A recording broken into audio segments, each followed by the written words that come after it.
Première réalisation du guerrier. Ne pas savoir. Les émotions sont naturelles. Comme le mauvais temps. Mais tu sais, tout a un but, Dan. Même ça.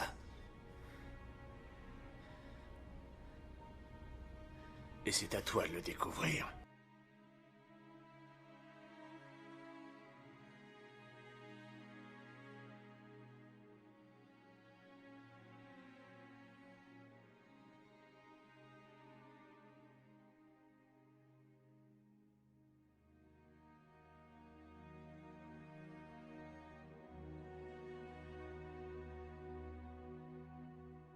Alors maintenant, on va parler de la routine. C'est quoi une routine? C'est comment tu organises ton temps dans ta journée, dans ta semaine, dans ton mois, dans ta vie, quoi. À quel moment tu es productif, à quel moment tu l'es moins, c'est ça que tu dois savoir. Chaque personne est différente. Je sais pas, peut-être que toi, tu es plus productif quand tu travailles dans une bibliothèque, entouré de personnes, et que tu te prends un petit café. Peut-être que tu es plus productif le soir. Peut-être que tu es plus productif vraiment quand tu as des échéances serrées et que tu n'as plus d'échappatoire. Tu vois? Donc d'abord, tu dois apprendre à te connaître. Il faut que tu saches quand est-ce que tu es productif et quand est-ce que tu ne l'es pas. Et ensuite, tu construis ta routine autour de ça. À quoi ça sert? En fait, ça va te servir à répéter des automatismes, à toujours t'organiser de la même façon. Comme ça, les choses que tu n'aimes pas faire, tu vas les faire mécaniquement au bout d'un moment. Tu vois, par exemple, moi, dans ma routine, je me lève tôt le matin, je me lève toujours avec le soleil.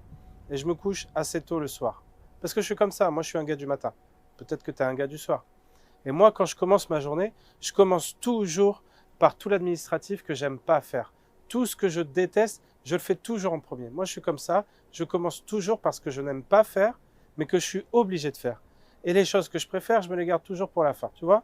Après, peut-être toi, c'est le contraire. Il faut que tu saches.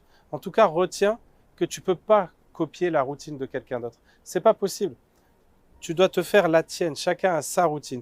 Il n'y en a pas une qui est plus efficace qu'une autre. Ça ne marche pas comme ça. En fait, il faut que tu en aies une. Sinon, tu vas perdre ton temps. Tu vas mal organiser ta journée et tu vas perdre ton temps. Une journée, ça passe vite. Une heure, c'est extrêmement court. Si tu n'as pas ta routine, tu vas perdre du temps sur plein de choses. D'accord? Alors, des exemples de routine. Le matin, je me lève. Je commence par regarder les histoires de la veille. Où est-ce que j'en suis? Quels sont les prospects que je dois relancer? Je les relance pas trop vite parce que moi, je sais à quelle heure il faut que je les relance. Après, toi, ça dépend de ton business. Peut-être que c'est des gars qui se lèvent tôt ou pas. C'est à toi de le savoir. Donc, je commence par mon administratif, comme je disais. Et après, je relance les prospects de la veille. Et ensuite, je commence à bosser mes autres dossiers, petit à petit. Donc, comme je le disais, ça sert à rien d'essayer de copier la routine de quelqu'un. Par exemple, Alexis Chen, lui, c'est un monstre. C'est un gars qui a fait du basket à très, très haut niveau. Donc évidemment, lui, il peut se lever à 5h30, il peut faire des footings tôt le matin, il peut prendre des douches froides tous les matins, mais tout le monde ne peut pas faire ça. Moi, je fais de la muscu juste 2 fois par semaine, et ça me suffit. Je suis pas comme lui. Chacun doit voir ses forces et ses faiblesses et doit voir comment il peut faire sa routine. Je connais des gars qui se lancent des fois dans des douches froides tous les matins. Ils arrivent à faire ça de manière extrême, à faire de la muscu à jeun, ils arrivent à faire ça pendant 3 semaines. Et après, ils lâchent. Donc ça sert à rien. Essayez de prendre quelque chose que vous pourrez tenir dans la durée. L'intérêt de la routine, c'est qu'elle dure longtemps, pendant des mois, pendant des années.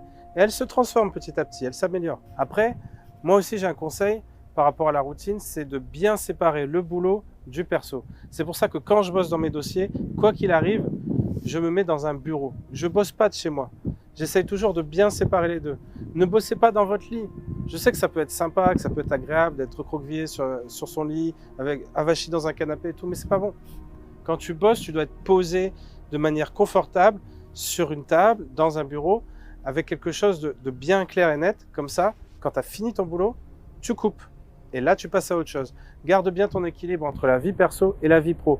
C'est super important dans la durée. Même si tu as l'impression d'aller plus vite, de mettre le turbo en regroupant tout, c'est pas bon. Sur la durée, tu vas perdre en vitesse, tu vas te décourager et c'est pas bon du tout. La routine aussi, il faut vous dire, quand vous adoptez une routine, ne cherchez pas à avoir des résultats. On ne fait pas une routine pour avoir des résultats directement. C'est pas ça le but. Le but, c'est d'instaurer quelque chose qu'on répète, quelque chose qui devient mécanique comme ça. Tout ce qui est inintéressant, tout ce qui est difficile, petit à petit, ça devient simple et obligatoire. On n'y pense plus. Ne vous dites pas que vous aurez des résultats instantanément. Ça sert à rien et c'est une très mauvaise idée. Dites-vous bien que tout le monde ne peut pas réussir. Ça va être plus ou moins long, plus ou moins dur. Ça va pas venir comme ça en 3 semaines. Pensez aussi qu'il faut bannir la grasse mat. Surtout, profitez de tout votre temps. Le temps, ça file vite. Organisez-vous bien réveillez-vous à des horaires corrects et bossez dans des plages horaires bien définies. C'est super important. Faites-vous un calendrier. Là, je parlais de la journée, mais la semaine aussi, c'est important. Moi, je sais que dans ma semaine, je me ménage toujours une demi-journée exprès pour regarder ma stratégie au plan global. C'est super important, sinon j'ai jamais le temps de le faire. Alors, je réunis mes commerciaux une fois par semaine pendant une demi-journée, on bosse là-dessus. Si je ne le prévois pas à l'avance, le problème, c'est que ça va partir en vrille, on aura des réunions, on aura quelque chose de plus important qui va se greffer. Donc, c'est important dans le calendrier de caser un moment qui ne bouge pas, qui est vraiment fixe dans le temps. Aussi, c'est important d'être à l'heure. Soyez à l'heure. C'est important d'être à l'heure au rendez-vous. Quoi qu'il arrive, il s'agit de votre temps, mais aussi de celui des autres. Il faut les respecter. Tous vos interlocuteurs, que ce soit des clients, des fournisseurs, des associés, il faut les respecter. La routine, ça passe aussi par ça. Être régulier, être correct, être cohérent.